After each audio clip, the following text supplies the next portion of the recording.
여러분 혹시 2022년 1월 7일 세계 최초로 어떤 일이 일어났는데 혹시 아십니까?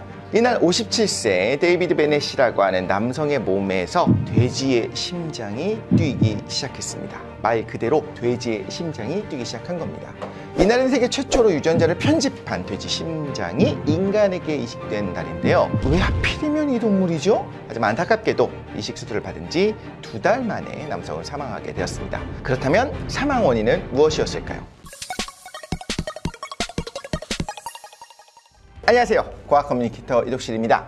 일단 우리는 시간을 돌려서 2022년 1월 7일로 돌아가 보도록 하겠습니다. 그날 어떤 일이 있었던 걸까요? 돼지의 심장을 사람에게 이식하는 이식 수술을 담당했던 무하마드 모히우딘 미국 메릴랜드 의대 의과 교수가 이렇게 얘기합니다. 이 환자가 사망하기 몇 주 전부터 감염 증세를 보였다. 그래서 항체를 투여하면서 면역 강화요법을 시행했다라고 설명을 했는데요. 실제 이 남성이 사망한 뒤에 부검을 했을 때 장기에서 발견된 것은 돼지 거대세포 바이러스가 발견되었습니다.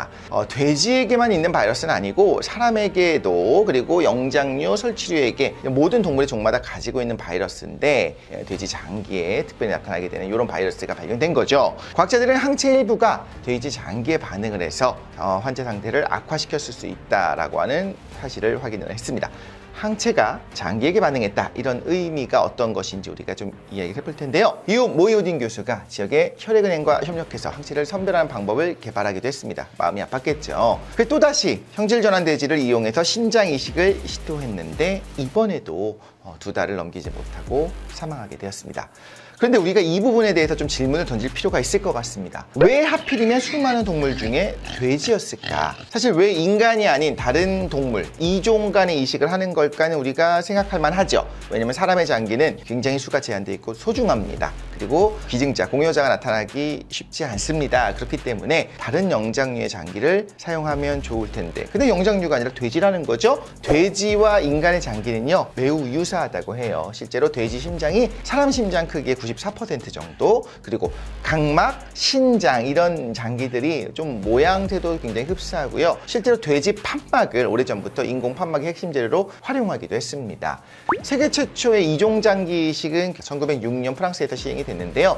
당시 48살의 여성에게 돼지의 신장을 이식을 했습니다. 이렇게 신장을 이식한 이 여성분은 몇 시간 지나지 않아서 혈전증으로 사망을 하게 됩니다. 혈전은 다른 혈액, 무언가 항원으로 작용할 수 있는 것이 들어오게 되면 뭉치면서 피 같은 경우에 굳게 됩니다. 그래서 사망을 하게 되는 거죠. 자, 이를 기점으로 해서 1960년대부터는 돼지 대신에 침팬지, 원숭이 같은 영장류를 사용하고 시도 않겠다라는 생각을 한 거죠. 그렇게 침팬지와 원숭이 등의 장기 이식을 시도하기 시작합니다. 그런데 영장류에게 걸리는 그런 바이러스가 사람에게 옮겨가는 문제가 발생하기 시작한 거예요. 너무 비슷할 때는 또 이런 문제들이 있을 수도 있었다는 거죠. 1983년입니다. 신생아에게 개코 원숭이의 심장을 이식하게 됩니다. 그런데 이식 거부 반응이 일어나게 되고요. 21일 후에 사망을 하게 됩니다. 성공한 사례를 한번 볼게요. 2021년 10월 뉴욕 외과의들이 돼지 콩팥을, 신장을 인체에 성공적으로 이식했다고 발표를 했습니다. 성공한 겁니다. 당시에 관련 분야에서 가장 진보된 거다, 정말 대단하다, 이런 실험이라는 평가를 받기도 했는데요.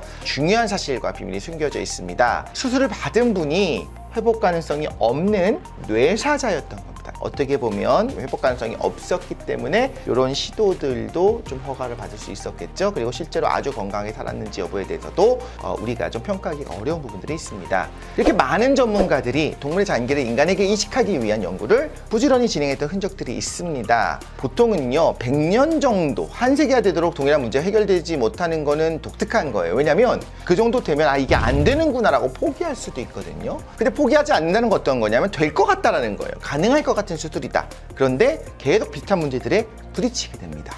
대체 장기 이식이 왜 이렇게 어려운 건가? 특히나 이종 간의 장기 이식이 왜 이렇게 어려운 것인가? 여러분 다 아시겠지만 필요한 환자들에게 사람이 아닌 동물의 살아있는 장기나 조직 세포를 사람에게 이식하는 것, 이종 간 장기 이식은 이런 거예요. 이걸 하게 된다면, 성공적으로 할 수 있게 되고 성공률이 올라간다면 심각한 장기 부족 문제가 일시에 해결이 되죠. 사실상 무한정 공급이 가능해집니다. 어떻게 보면 장기 이식의 혁명이 될 수 있는 겁니다. 그리고 우리가 더 오래 살 수 있는 또 하나의 방법이 되겠죠. 그렇기 때문에 계속 실패를 하고 있지만 다른 건 몰라도 이식받지 않으면 사망할 가능성이 너무너무 높은 환자들에게는 필수적으로 꼭 필요할 겁니다. 심장 이식의 경우에는 훨씬 더 꼭 중요한 문제가 되겠죠. 그런데 이 문제가 참 만만치가 않습니다. 자, 이종간 장기이식이 왜 어려운지를 좀 말씀을 드려볼게요. 우리가 한번 상상하면서 같이 들어보는 게 좋을 것 같은데요. 여러 가지 문제 중에서 한 가지 이유를 먼저 들어보자면요. 해보기 전에는 어떤 문제가 있을지 알기가 어렵습니다. 특히나 여러 가지 문제가 생길 수 있다는 거에 대한 데이터가 쌓여야 됩니다. 생명이 달린 문제이기 때문에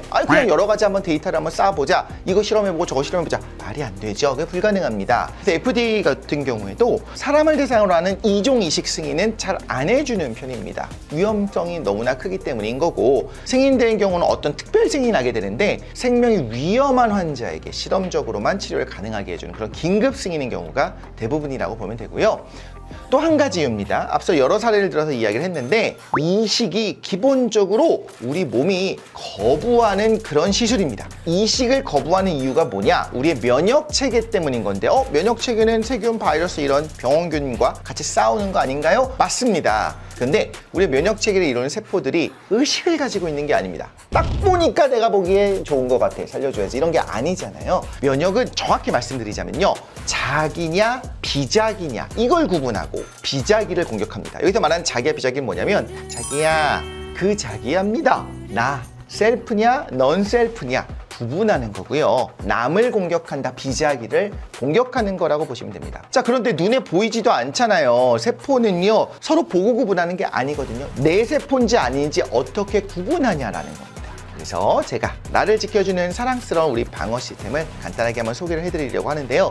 우리 모두가, 여러분과 제가 모두 이런 시스템을 가지고 있습니다. 물리적 장벽이 있습니다. 피부, 점막, 각막, 이거 되게 별거 아닌 것처럼 느껴지지만요, 생각해 볼게요. 장벽들이 탄탄하게 서 있으면요, 침입자들이 병원균이 들어오기 어렵습니다. 다르게 말하자면 장벽이 손상되는 거 어떤 거죠? 피부에 상처 나는 거죠. 찔린 상처들 있죠. 이러면 바로 그 자리로 감염이 쉽게 일어날 수 있게 되는 겁니다. 그런데 우리가 생각하는 면역은 이런 물리적인 면역 말고 실제로 누가 싸우냐라는 거잖아요. 두 가지가 있는데요. 하나는 일반적으로 말하는 선천성 면역입니다. 혹은 자연 면역이라고도 하고요, 내재 면역이라고도 하고요, 비특이적 면역이라고도 합니다. 자, 다른 하나는 후천성 면역, 적응 면역, 특이적 면역이라고 합니다. 우리가 얘기를 들어보면 하나는 비특이적 면역이고 하나는 특이적 면역이죠. 일단 이 둘 모두 자기냐 비자기냐 이걸 구분하는 것입니다. 이식한 장기가 내 몸에 꼭 필요해요. 심장은 너무너무 필요하겠죠. 이런 거 모릅니다. 일단 세포 단위에서 봤을 때는 다른 세포인 거예요. 내가 아닌 거죠. 비자기인 거죠. 그렇다면 공격하기 시작하는 겁니다. 사람에게서 이식을 받더라도 일단 비자기예요. 그렇기 때문에 공격을 하는데, 이종이라면, 동물의 장기라면 당연히 면역체계가 인식을 하고 공격을 하게 되는 겁니다. 그래서 이식을 받게 되면 사실 평생 면역 억제제를 복용하면서 살아야 된다는 이야기를 들어보셨을 겁니다. 그래서 그런 거밖에 없고요. 이제는 우리가 유전체 편집을 할 수가 있거든요. 그래서 우리가 많이 알고 있는 크리스퍼 유전자 가위를 통해서 이식 거부 반응을 일으키는 그런 구조물들을 제거했었다는 거죠. 돼지의 췌도와 각막일 경우에는 그래도 이식 성공 가능성이 굉장히 높게 점쳐지기도 합니다. 췌도가 어떤 거냐? 당뇨병 환자들 굉장히 많이 있잖아요. 특히 1형 당뇨병 같은 경우에는 인슐린의 분비 자체가 안 되는 거예요. 그렇게 인슐린을 분비하는 부분의 세포들을 이제 췌도라고 해서 그 부분만 이식을 하게 되면, 췌장 전체가 필요 없고 그 부분만 이식하게 되면 인슐린이 분비될 수 있잖아요. 기본적으로 크기도 크지가 않고 면역 거부 반응도 다른 장기보다 좀 빨리 나타날 수 있기 때문에 오케이, 성공했구나, 아니구나를 빨리 판단할 수가 있는 겁니다. 1년에 걸쳐서, 2년에 걸쳐서 나타나게 되면 오히려 위험할 수가 있거든요. 그래서 이식에 실패하게 됐을 경우에도 생명과 직결될 가능성이 상대적으로 좀 낮죠. 각막 같은 경우에는 실패하면 또 다른 방식을 찾을 수 있는 겁니다. 재시도도 할 수 있다는 건 굉장히 커다란 이점인 겁니다. 우리가 심장과 대비해서 생각해보면 어떤 이점인지 알 수 있겠죠. 그래서 현재 돼지 췌도의 이종 이식 연구가 국내 대학병원에서, 특히 가천대 길병원 같은 이런 대학병원에서 활발하게 진행되고 있고요.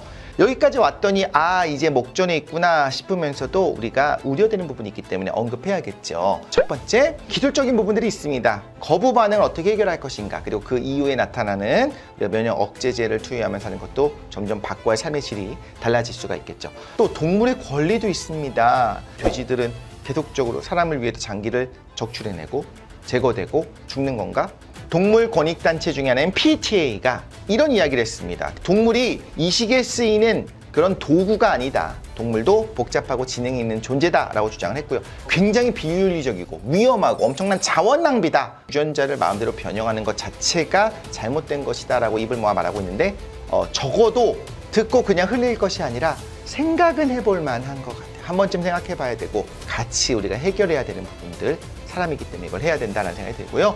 또한 종교적인 부분들도 분명히 있을 수가 있습니다. 유대인이나 무슬림들에게 만약에 돼지의 장기를 사용한다? 부정한 동물인데 그 장기를 사용한다? 그러니까 인식에 대한 문제가 있을 수 있겠죠. 분명히 이 부분도 놓치고 갈 수는 없을 것 같습니다.